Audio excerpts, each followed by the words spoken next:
Coming up on Bulldog News Now, it's a way to travel and learn at the same time. Find out more about SC State Study Abroad program. Plus, February is Black History Month. We take you to an event that's very heated, in a good way. And we tell you where you can watch some Garden and Blue football. BNN starts right now.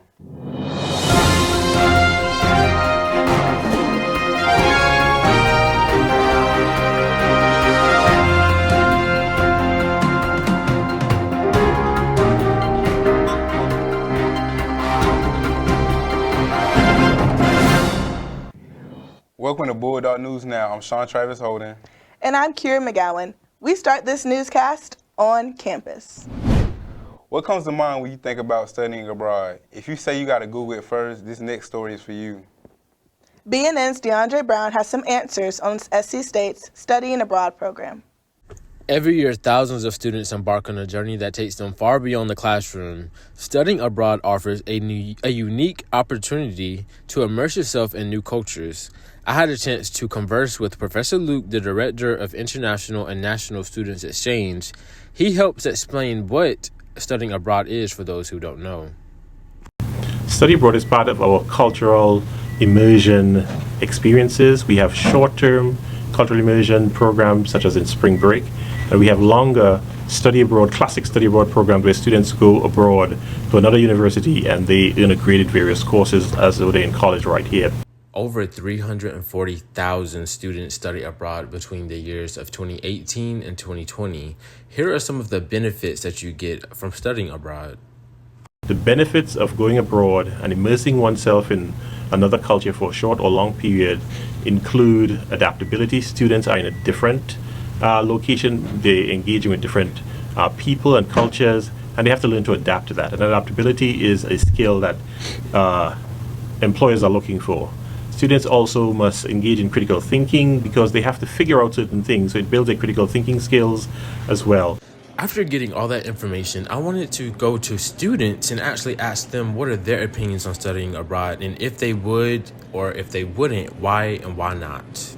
I would. I actually want to, just because I want to learn new things in a different environment, in a new country that I've never been in, and I like to travel, so it's like it goes hand in hand, and I actually want to move out of the country, so yeah. I would consider it if I knew the place and the place was like a destination that I wanted to go, and I really was interested in like that topic. I would. No, I don't feel like it's safe for people to go over there, especially during times right now. In summary, studying abroad opens doors to personal and professional growth, offering unique experiences that shape a brighter future. Until next time, DeAndre Brown signing out. And as a reminder, the international program offers Swahili language lessons every Wednesday from 3 to 3:50 in Bachelor Room 132. Don't miss out on this great opportunity to expand your language skills. Mark your calendar for March 3rd. With financial uncertainty looming with federal funding and a possible government shutdown, it's more important than ever that SC State stays financially stable. March the 3rd is the University's Day of Giving, or 1896 Day. It's a day to give to support scholarships, student aid funds, and other student-geared projects.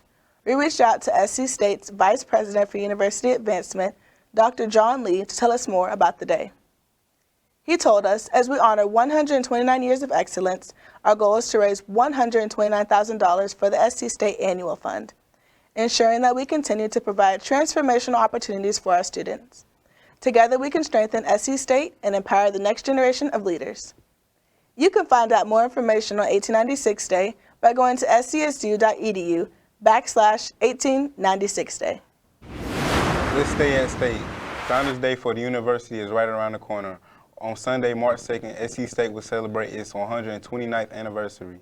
The annual event held at 4 p.m. will honor distinguished alumni and Thomas E. Miller Society inductees and other awards. The guest speaker will be alumni Patrina Rice. As part of SC State's Black History Month celebration, a nonviolence versus self-defense class was held in Nance Hall on Tuesday.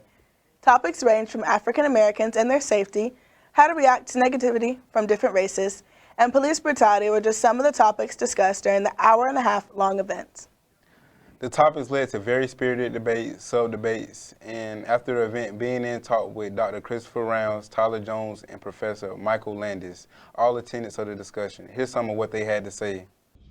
I'd say I choose to use non-defense because, in my personal opinion, you can get way more accomplished you can get way more things accomplished if you choose non-violence. Like, for example, how you have MLK on one hand, and then you have the Black Party on another hand, the Black Panther Party on another hand. The Black Panther Party has done a lot, but it's been overshadowed by, self-defense. Well, to a degree, I feel that it's unfair for me to even answer that question, since I am not from the group that historically has been brutalized for fighting for my rights. But as a proponent of Malcolm X, what I would say is that if you are being brutalized and you fight back, you're not even fighting back. It's not even self-defense. It's common sense. I think this is terrific. I think we're dealing with some of those important issues facing the American public today, particularly African Americans. And I think more events like this are good for the campus, good for the students and the faculty alike. Do you have your cowboy boots ready? Because there's a rodeo coming. Beyonce announced her Cowboy Carter tour on Instagram on February 2nd. Fans were excited about the announcement and the upcoming performance, but that excitement soon turned into despair once the ticket prices were released. With nosebleed ticket prices starting at $400, people began to share their feelings on social media about the high prices. BNN's Summer Gray went to talk to fans about the ticket prices. I'm a Beyonce fan, love her down. Her next tour is this summer. Will I be there? Well, yes. Right now, her tickets are very expensive. As a college student, who got that money? Like, I'm waiting on my refund check so I can have that money. But yeah, I will be there. I feel like the prices are up there, but I mean, it's Beyonce. So she gonna make Beyonce prices. So my take on the Beyonce ticket prices is I think that they're insanely overpriced to see one person perform. And I don't think that it's worth it. I don't think that the price is worth it. I think if it was a little lower, then yeah, we could go see Beyonce, but I don't think that Beyonce is worth the ticket price. I kind of feel like the prices are outrageous, but you gotta remember it's Beyonce. And unfortunately, I couldn't get a ticket, so I can't go, but I hope to go. After a 3-week trial in Los Angeles, rapper A$AP Rocky was found not guilty on 2 felony counts. A$AP Rocky, whose real name is Rakeem Mayers, was accused of shooting his bandmate during an argument in 2021 with a semi-automatic firearm. If found guilty, he could have faced 24 years in prison. Are you looking for some new bling? You have a few dollars to spare? Well, we have just a deal for you. Several pieces of jewelry belonging to rapper Tekashi 6ix9ine is up for auction. The rapper had bling seized due to failure to pay taxes. The online auction includes high-end diamond-encrusted pendants, luxury watches, and other items. The diamond pendant is already getting bids as high as $63,000. His Bentley and Lamborghini were already seized and sold. Now to some sports news. SC State will be well represented at this year's HBCU Legacy Bowl in New Orleans over the weekend. 10 players from the university are all in Louisiana right now to showcase their talents for NFL officials. SC State head football coach Shannon Berry is serving as one of the head coaches for Team Gaither, which is made up of CIAA and MEAC players. The game will be televised on the NFL Network at 4 p.m. Eastern Standard Time on Saturday.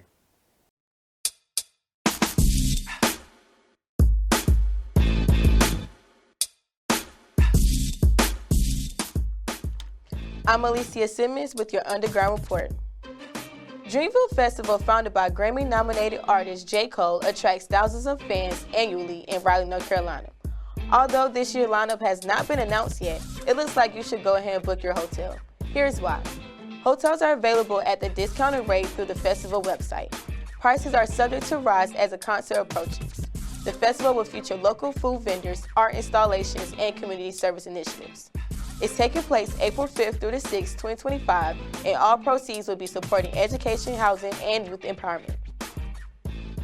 Tyler Perry's Duplicity, the latest of Prime Video films, has dropped its trailer starring Kat Graham, Megan Tandy, and Tyler Lepley, and more. You can expect to see the film streaming on Amazon Prime starting March 20th, 2025. With One of Them Days being released over a month ago, it still holds a spot on the top 10 list according to domestic box office. Issa Rae is the co-producer of One of Them Days that stars Keke Palmer and SZA as two women who scramble to make rent money to avoid being evicted. I'm Alicia Simmons, that's your Underground Report.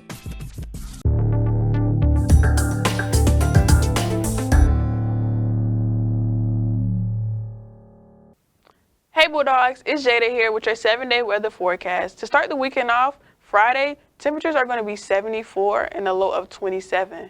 Following Saturday, you can see temperatures are 54 with a low degree of 35. Moving on to Sunday, you can see temperatures beginning to rise into the 60s, and at night it's going to be a low of 36 degrees. Going into the work week on Monday, you can see a high temperature of 65 with a low of 40. Tuesday calls for a high of 71 degrees and a low of 44. Wednesday calls for a high of 70 and a low of 48. And then finally, you can see Thursday calls for slight chances of rain, but the temperature will be 69 degrees and a low of 44. Thank you for tuning in. I'm Jada Sanders with your 7-day weather report.